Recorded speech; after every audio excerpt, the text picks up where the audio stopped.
So I guess we need to talk about Arrow. It'll just be me and Connor for this because we're the only ones who watch it. This is season 4, episode 5. Full spoilers. The episode is called Haunted, and the description, which IMDb is telling me, is Oliver calls in a favour from an old friend, John Constantine, when things with Sarah take a turn for the worst. Yeah, so this is the Constantine episode. This is why this one's notable. Yeah. I think first off, I wasn't expecting him to be mainly in the flashbacks. Yeah, that threw me off. But then I kind of liked it because it made when he called it in as a favor, not just, oh, do you want to come and help us out for no real reason, which kind of doesn't work for his character. But like, oh, you owe me, come and do this. Worked a lot better. Yeah, I mean, I mean, I.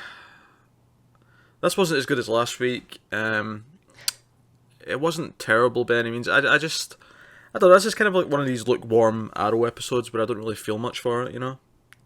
Yeah. I thought I enjoyed it maybe a bit more than usual just because I did enjoy seeing Constantine. Pardon me. Bless you. But the other stuff wasn't particularly anything special. Nah, I mean, it was mostly what Sarah running about killing people and them going after her. We got some confrontation between Laurel and Oliver about keeping secrets. That was my favourite bit. You know, What's she that? was like, when she was like, "You don't consider me an equal," I was like, "No, and why the fuck should he?" Well, I had a different take on that scene. Mainly, I was just kind of annoyed by that scene because I am sick to death in this show of people talking about secrets. I like No, it's fair enough. because for like 2 seasons, all Thea did was whine that people were keeping secrets from her. And it's still an ongoing thing where people keep talking about secrets. You keep things from me. You keep things from me. You're a hypocrite. You keep things from me. Blah blah blah blah blah. I'm sick of it. No, Stop talking I about am it. too. That part of it was the worst part of the show.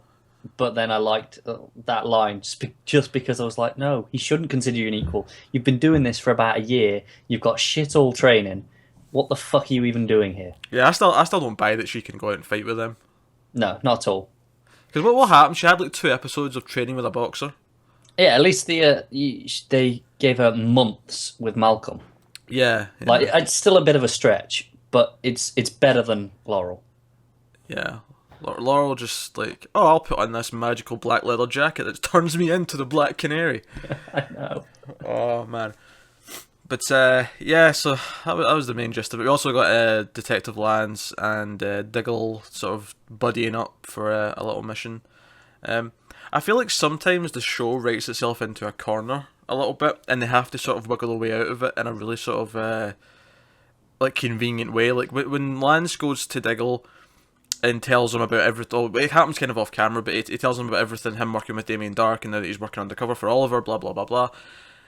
And Diggle's like, you know, he works for Hive, and Hive killed my brother. And it's like, okay, this is conflict because this should make him feel really uneasy.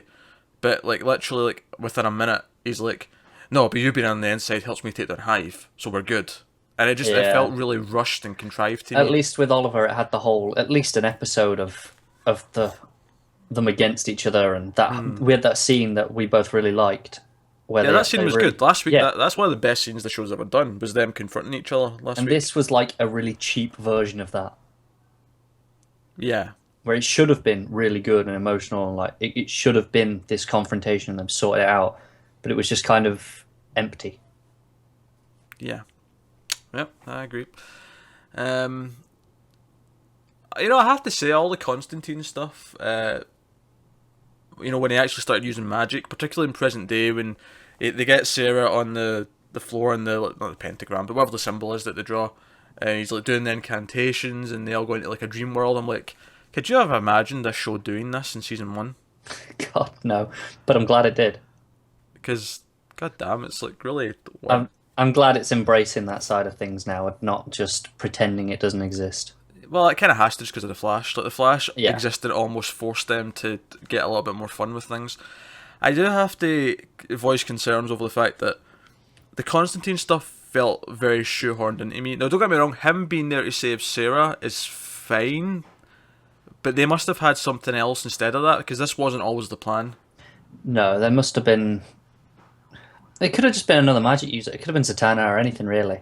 Yeah, it could have been, but putting him in the flashbacks, and him in the flashback, as much as you said it was nice that he owed him a favour and that made sense for the character, it did feel a little bit shoehorned into me that he just happens to be on the island looking for random item, and once he has random item, he goes. Yeah, but that said, I like that he just pissed off and didn't like try and stay to help out the people like Oliver was doing. Yeah. Again, it's obviously they've got to write him out because he's not a recurring character, but I just like that they did it in a way that suited the character. He'll probably be back. I'm sure he will. They're playing this off as a one-time thing, but I don't buy for a second that he's not going to be back. My biggest problem with Constantine was, why was his shirt so scarily, blindingly white? Like, even on that island, I was staring at it. It was like blinding me. Like, surely you should have some dirt, at least on your coat. I mean, come on. We walked in on him. He looked like he was being tortured and punched and like getting information extracted from the big guy. And it was like just this perfectly sheer white shirt. Just magic. Don't buy it. Don't buy it. And it's that black magic that he's always going on about. I don't buy that more than the actual magic that he used. So obviously the whole point of this episode was to get Sarah back to being normal. Which we knew was going to happen, which is part of the problem I had with this sort of plot since she came back in episode 2 is, admittedly, it's not taken a long time, but we knew that she was going to be fine, because we knew she was going to be in Legends of Tomorrow, and, it's the same thing we got with Ray at the minute. Because they're playing off like, they've only just had the reveal to Felicity that he's at the end, not dead. It's like, this isn't really a cliffhanger, because this. Yeah, we know this, right? But I did kind of laugh at the end when it revealed that he's not dead, because I sort of went, how many people are going to who are supposed to be dead are going to show up this season? Yeah, that's Sarah and Ray both coming back after being presumed dead. So, I just it made me laugh. But I mean, I like that both shows, both this and Flash, are setting up different characters for Legends of Tomorrow, because they're setting up Hawkgirl and Firestorm and Flash, and they're setting up White Canary, I guess, and the Atom and Arrow. So I like Flash has also got Captain Cold. Yeah, that's true. But I mean, he was already kind of there anyway, and whatever. But I like that they're divvying out who they're setting up. So that'll be interesting when that'll come. So you know that all the Ray Palmer stuff, all the Sarah stuff, all the Hawkgirl stuff, all of that's going to be done for Christmas, because the show launches in like January, February, whatever it is. Which is part of why some of it feels a bit cheap to me. Like with the Sarah and Ray, it's like it just feels cheap. Like, oh shit, we got rid of these, but now we need them back for Legends Tomorrow. Quickly, well, I feel that way with Sarah. I don't feel that way with Ray, because they already knew they were doing it with Ray, so they made the choice with Ray to do it anyway, because the whole joke is that he's only really small, he's not dead, he's just like tiny, so no one can see him. Yeah, but then like with Firestorm, for example, it's like, oh well, we better get the next guy in real quick, just to get him ready for... Yeah, but is the new guy in for Legends Tomorrow? I thought it was only Victor Garber that had been confirmed for that. For Firestorm, but this, I don't know. I'd assume so. Well, I mean, maybe he is, and they just kept him secret, but I'd never seen anything about his casting for that show. Oh. I thought they were marketing it as Firestorm was there. But they marketed it as Victor Garber was going to be there, I think. But I don't remember... I mean, maybe he is, and they just hadn't cast him yet, so they didn't mention it. But that one doesn't bother me so much, because that new character was from the comics.